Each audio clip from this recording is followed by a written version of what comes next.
Hello and welcome back on another video of commerce league. आप सभी कैसे हैं? आई होप आप सब अच्छे होंगे। दोनों वीडियोस क्लास 12 की अकाउंट्स की वीडियो पे अपलोड हो रही है, इकोनॉमिक्स की भी हो रही है और साथ में क्लास 11 की भी हो रही है। सो क्लास 12 में आपके इकोनॉमिक्स के थर्ड चैप्टर आज हम शुरू करने वाले, national income and related aggregates. इसके पहले हमने basic concept of macro economics को रैप अप किया। इसके बाद नेशनल इनकम की आज स्टार्ट हो रही है। मैं उम्मीद करूंगा कि जो 12th के स्टूडेंट्स हैं उनके लिए तो ये सिलेबस का मैटर है।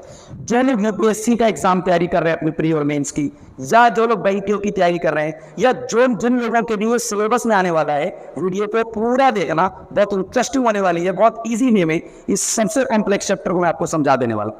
सो I will do understanding it. अगर आपको अच्छा लगे वीडियो को लाइक शेयर कमेंट जरूर कीजिएगा। चलो, मेरा नाम मनोज दुबे है। Let's start.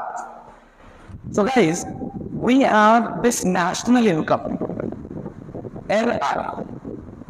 नेशनल इनकम क्या चीज होती है और उसके रिलेटेड एग्रीगेट्स क्या है? देखो, नेशनल इनकम का मतलब होता है एक देश में टोटल जितनी भी पॉपुलेशन है उन पॉपुलेशन के द्वारा कितना कमाया जा रहा है, रेंट के रूप में, वेजेस के रूप में, इंटरेस्ट के रूप में और प्रॉफिट के रूप में। तो इन चारों रूप से, इन चारों फॉर्म में जो डिफरेंट वे में पॉपुलेशन कमाई कर रहा है, उन सभी पॉपुलेशन की इनकम को अगर आप जोड़ दो हमारे देश में तो उसको हम नेशनल इनकम कहते हैं। अब नेशनल इनकम को निकालने के करीबन 8 एग्रीगेट्स हैं। तो कितने? 8 एग्रीगेट्स हैं। एग्रीगेट्स का मतलब है नेशनल इनकम के components. So will understand one by one कि क्या एग्रीगेट्स है और उसका क्या रोल होता है नेशनल इनकम को मेजर करने में। करेक्ट है? सर, नेशनल इनकम को सबसे पहली चीज हम लोग 2 भागों में अगर डिवाइड करें तो स्प्लिट करते हैं 2 स्ट्रीम में। एक होता है डोमेस्टिक स्ट्रीम और एक होता है आपका नेशनल स्ट्रीम। सो बेसिकली 2 भाग हैं इसके। पहला अगर इसको हम डिवाइड करें कि डोमेस्टिक में क्या है, डोमेस्टिक में हम लेते हैं GDP-MP को, मतलब हम GDP-MP कैलकुलेट करेंगे, साथ ही साथ GDP-FC। मैं बताऊंगा ये सब क्या चीज है। अगला आता है NDP-MP और last but not the least वो है NDP-FC। ये 4 एग्रीगेट्स होते हैं। ऐसे 4 एग्रीगेट्स वहां भी हैं। वो क्या है?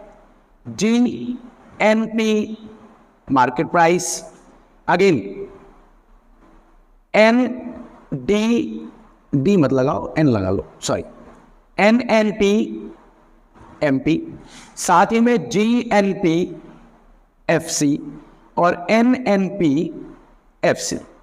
सो ये 8 एग्रीगेट से मिलाकर 1 2 3 4 5 6 7 8 इनको 2 स्प्लिट करते हैं हम लोग को। डोमेस्टिक और नेशनल 2 डिवाइड टर्म्स हो जाती है। डोमेस्टिक का जो सेकेंड पॉइंट है वो ये है कि it is final value of goods and services produced within domestic territory। और डोमेस्टिक टेरिटरी को आपने सेकेंड चैप्टर में पहले ही पार्ट में सीखा था। सो नेशनल की अगर हम बात करें तो ये final value of goods and services produce होती है डोमेस्टिक टेरिटरी के अंदर। यस, एक बात बता दूं मैं आपको कि यहां पर नॉन रेजिडेंट भी हो सकता है, नॉन रेजिडेंट भी प्रोड्यूस कर सकता है एंड साथ ही साथ रेजिडेंट भी कर सकता है। बस एक कंडीशन है कि डोमेस्टिक टेरिटरी के अंदर ही होना चाहिए जो भी सामान प्रोड्यूस हो रहा है। अगर हम नेशनल में देखें तो नेशनल कहता है भाई कि सारी चीजें सेम रखेंगे, सब कुछ सेम रखेंगे। Final value goods and services, final value, market value भी लिख सकते हो, final value of goods and services produced. अब यहां पे चेंज आएगा, यहां पे आता है सिर्फ नॉर्मल रेजिडेंट, जो आपने सेकेंड चैप्टर में सीखा था। नॉर्मल रेजिडेंट अगर मैं दूसरे देश में भी प्रोडक्शन कर रहा है तो वो नेशनल कॉन्सेप्ट में आ जाएगा। अगर मैं आपको बताऊं स्पेसिफिकली, ये जो डेफिनेशन है वो इसको टारगेट ज्यादा करती है। GDP-MP को, मतलब gross domestic product at market price, जिसका बेसिक मतलब है कि एक डोमेस्टिक टेरिटरी के अंदर, एक पॉलिटिकल फ्रंटियर के अंदर एक इकोनॉमिक कॉन्सेप्ट के अंदर सबसे बड़ी चीज कि जितने भी, चाहे वो नॉर्मल रेजिडेंट हो चाहे नॉर्मल रेजिडेंट ना भी हो, इनके द्वारा जो भी finally goods and service produce होगा उससे हम जीडीपीएमपी डोमेस्टिक में काउंट करते हैं। नेशनल में काउंट करने के लिए हम लोगों को डोमेस्टिक टेरिटरी कंडीशन नहीं रखनी पड़ती, हमें नॉर्मल रेजिडेंट को समझना होता है। अगर नॉर्मल रेजिडेंट मान लीजिए दूसरे देश में भी, हमारी एम्बेसी में भी है और कुछ सर्विसेज अगर वो किसी को दे रहा है और वो एम्बेसी कहाँ पर है, सिंगापुर में, सिंगापुर में भारत के इंडियन फॉरेन सर्विस के हेड वहां जाकर रहते हैं, उनके साथ जो स्टाफ है वो भारत का है, तो वो दूसरे देश में है तो सही पर वो भारत के नॉर्मल रेजिडेंट है, तो उनके द्वारा जो भी सर्विसेज प्रोड्यूस होगी वो भारत के नेशनल कॉन्सेप्ट में इंक्लूड हो जाएगा। यहाँ तक क्यों लग रहा हूँ। सबसे एंड में आप यहाँ देखोगे तो आपको एनएनपीएफसी दिखती है। एनएनपीएफसी क्या चीज है? एनएनपीएफसी को ही हम नेशनल इनकम का सिंबल या फिर उसका एक्सप्रेशन कहते हैं। सो इसका फुल फॉर्म क्या हो सकता है?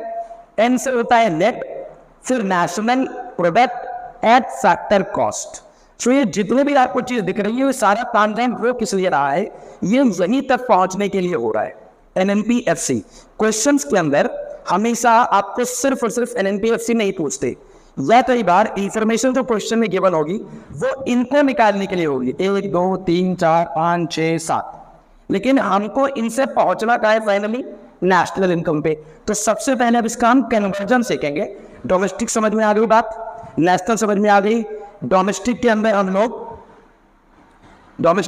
लोग NFIA को इंक्लूड नहीं करते। NFIA does not include. अब जिनको ये पता है उनको तो बल्ले बल्ले, जिनको नहीं पता वो पता चल जाएगा। NFIA का मतलब होता है net factor income from abroad, मतलब दूसरे देश से जो हम एक्सपोर्ट या इंपोर्ट करते हैं वो इसके अंदर शामिल होता नहीं है। तो जो भी NFIA होगा वो नेशनल के अंदर इंक्लूड हो जाएगा। So it includes NFIA। इसका मतलब कि दूसरे देश को जो भी हम सामान बेच रहे हैं या दूसरे देशों से जो भी हम सामान खरीद रहे हैं उसको हम एक्सपोर्ट एंड इंपोर्ट कहते हैं। उस एक्सपोर्ट और इंपोर्ट को भी हम नेशनल के कॉन्सेप्ट में इंक्लूड करेंगे, डोमेस्टिक में नहीं करेंगे। So basically domestic income calculate करते हुए NFIA की कोई जरूरत नहीं है। अगर आपको नेशनल लेवल की इनकम निकालनी है, yes NFIA is the one you have to add. अब सबसे पहले हम लोग सीखने वाले कन्वर्जन, बहुत इंपॉर्टेंट है, मैं वो आपको समझ में आ रहा हो। देखो बेटा, नेशनल का बेसिक मतलब क्या है? नेशनल इनकम अगर निकालना है तो NNPFC क्या बोला? Net national product. जी का मतलब क्या होता है? चलो बताता हूँ मैं आपको एक दो चीज। ये जी है, जी का बेसिक मतलब होता है ग्रॉस, ठीक है। अगर इसमें बोला जाए एन, अगर एन स्टार्टिंग में, जैसे ये वाला देखो स्टार्टिंग में है, इसको हम बोलेंगे नेट, सही बात है। इसके बाद आ जाता है आपका डी। डी का मतलब होता है डोमेस्टिक। क्या है? डोमेस्टिक। और जो दूसरे वाला एन है जो बीच में होता है हमेशा, उसे हम कहते हैं नेशनल। क्या कहते हैं जी? नेशनल। और फिर देखो यहाँ पी तो सेम ही है, एनपी और एफसी और बच गया, तो यहां हम इसको एमपी को कहेंगे मार्केट प्राइस और एफसी को कहेंगे फैक्टर कॉस्ट, ठीक है। अब इन तीनों का कन्वर्जन सीखना है। तो जैसे मैंने एग्जाम्पल आपको बताना है, मान लो हमको क्वेश्चन में ये चीज गिवन है, जीडीपी एमपी गिवन है, या फिर gross domestic product at market price हम लोग और क्वेश्चंस के इंफॉर्मेशन के अनुसार हमने कैलकुलेट कर दिया, ठीक है। जब आप जीडीपी एमपी निकाल लेते हो ना, उसके बाद आपको नेशनल इनकम निकालनी है, तो उसके लिए ये तीन कन्वर्जन को सीखना जरूरी है। बस एक बार आप कन्वर्जन सीखो, कितना सा आसान है, then this chapter and this sort of question आपको कभी दिक्कत नहीं करेंगे। That is what I can promise. GDP MP से अभी देखो ये डब्बा देखो, जब ग्रॉस से नेट पे जाना होता है और जब नेट से ग्रॉस पे जाना होता है, तो दोनों अलग अलग चीज है। अगर आपको ग्रॉस से नेट पे जाना है तो आई होप आपको मैंने पिछले वाले वीडियो के अंदर जो सेकंड चैप्टर हुआ था उसमें सीखा था, ग्रॉस से नेट पे जाने के लिए आपको माइनस डेप्रिशिएशन करना है। क्या करना है? Minus depreciation. और अगर आपको नेट से ग्रॉस पे जाना है तो प्लस डेप्रिशिएशन करना है। बोलो हाँ, बोलो बोलो हाँ। तो अगर नेट से ग्रॉस पे जाना है तो डेप्रिशिएशन प्लस करो, ग्रॉस से नेट पे आना है तो डेप्रिशिएशन माइनस करो। डोमेस्टिक से नेशनल पे आना है डोमेस्टिक से नेशनल पे आना है या फिर नेशनल से डोमेस्टिक पे जाना है। देखो डोमेस्टिक से नेशनल पे आने के लिए प्लस किया जाता है NFIE को। NFIE का मतलब ये निकलता कैसे है, फैक्टर इनकम फ्रॉम अब्रॉड में से फैक्टर इनकम टू अब्रॉड हमें माइनस करना होता है। जैसे मैंने पहले बताया एक्सपोर्ट में से इंपोर्ट को हमें माइनस करना है, NFIE आ जाएगा, उसको और कर दो डोमेस्टिक में, नेशनल आ जाता है। अगर नेशनल से डोमेस्टिक पे जाना है मतलब N से D पे जाना है तो फिर आपको इसको माइनस करना पड़ेगा, तो वहां माइनस करो NFIA। आई होप आपको ये समझ में आ रहा होगा, कोई दिक्कत नहीं है। अब आता है मार्केट प्राइस और फैक्टर कॉस्ट। तो जैसे यहाँ देखो क्वेश्चन में, यहाँ फॉर्म में मार्केट प्राइस लिखा हो, मुझे पहुंचना कहाँ से, फैक्टर कॉस्ट में। तो अगर MP से FC पे जाना है तो क्या करना पड़ेगा, देखो क्या करना पड़ेगा, माइनस करना पड़ेगा NIT, नेट इनडायरेक्ट टैक्स। और ये कैसे निकलता है, बिल्कुल आसान है, जो भी सरकार इनडायरेक्ट टैक्स रिसीव करती है जनता से उसमें सब्सिडी को माइनस कर देना है। क्या, सब्सिडी को माइनस कर देना है, क्योंकि मार्केट प्राइस के अंदर वो सारी चीजें ऑलरेडी इंक्लूडेड होती है, सारा सब्सिडी इंक्लूडेड होता है, सारी इनडायरेक्ट टैक्स ऑलरेडी इंक्लूड करके ही प्राइस बनता है फाइनली, जो कंज्यूमर को पे करना है। और जो हमारी फैक्टर कॉस्ट है, वो फैक्टर कॉस्ट से अगर आपको मार्केट प्राइस पे जाना है तो कुछ नहीं भैया, आपको इसी चीज को जहां माइनस किए उसी को आप प्लस करें, NIT। क्वेश्चन में कई बार बेटा ये गिवन होता है, कई बार इनडायरेक्ट टैक्स अलग होता है, सब्सिडी अलग होता है, तो उसमें से माइनस करके NIT निकालना, NIT के बाद जाकर उसे डील कर लेना। मैं इनके डिफरेंट टाइप्स ऑफ क्वेश्चन कराने वाला हूं, तो यहाँ प्रैक्टिस में आइए जाएंगे।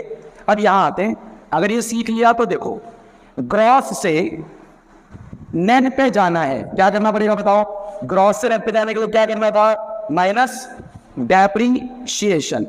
डेप्रीशिएशन के अलग अलग नाम होते हैं, डेप्रीशिएशन कह लो, रिप्लेसमेंट कॉस्ट कह लो, कंजम्पशन ऑफ फिक्स्ड कैपिटल कह लो, बहुत सारे नाम है। और जिनको डेप्रीशिएशन के बारे में थोड़ा डिटेल में पढ़ना है उनको डिस्क्रिप्शन बॉक्स में मैं लिंक दे दूंगा, सेकंड चैप्टर का है थर्ड पार्ट, जाके समझ ले, समझ बहुत ईजी है, राइट। Let's go. डेप्रीशिएशन खत्म हुआ। अब इसके बाद डोमेस्टिक से अगर किसी को नेशनल पे आना है तो क्या सिखाया था, डोमेस्टिक पे नेशनल के आने के लिए NFIA को प्लस करना होगा, तो NFIA प्लस कर दो, या तो क्वेश्चन में गिवन होगा, नहीं तो ये दोनों वहां से दिए होंगे, माइनस कर देना, काम बन जाएगा। इसके बाद MP से FC पे आना है, तो MP से FC पे आने के लिए क्या बताया था, माइनस NIT, तो माइनस NIT आप कर दीजिए। बस ये तीन चीजें करते ही आपका नेशनल इनकम निकल कर आ जाएगा, मतलब डोमेस्टिक इनकम से सीधा नेशनल इनकम आप कैलकुलेट कर सकते हो। कोई दिक्कत, कोई दिक्कत, बोले तो कोई दिक्कत नहीं है सर। आई होप आपको सब समझ में आ जाओगा। इसको ध्यान से एक बार देख लीजिएगा, स्क्रीनशॉट इसके ले लो, बहुत ईजी है। थोड़ा हम लोग करेंगे डेफिनेटली सारे क्वेश्चन, तो उसकी चिंता मत करना। मैं उम्मीद करूंगा वीडियो अच्छी लग रही हो तो लाइक शेयर कमेंट जरूर कीजिए, मेरा मोटिवेशन दीजिए, सो दैट मुझे पता चले कि भाई आपको समझ में आ रहा है, कंटेंट जो बन रहा है उसमें और क्या मुझे बेहतर करना है, और जो चीज़ आपको अच्छी लगे वो भी आप बता सकते हैं। इसकी सारी वीडियोस ऑलरेडी अपलोड हो चुकी हैं, डिस्क्रिप्शन बॉक्स में लिंक है, जिन बच्चों को जाके देखना है वो देख सकते हैं। मैं उम्मीद करूंगा कि 2024-25 के सेशन में मेरे साथ मिलकर आप अपना बेहतरीन रिजल्ट अचीव करोगे जो आज तक आपने नहीं किया। मिलता हूं नेक्स्ट वीडियो में, तब तक आप खुश रहो और क्लास को रिवीजन करते रहो। चलो मिलता हूं नेक्स्ट वीडियो में। जय श्री राम।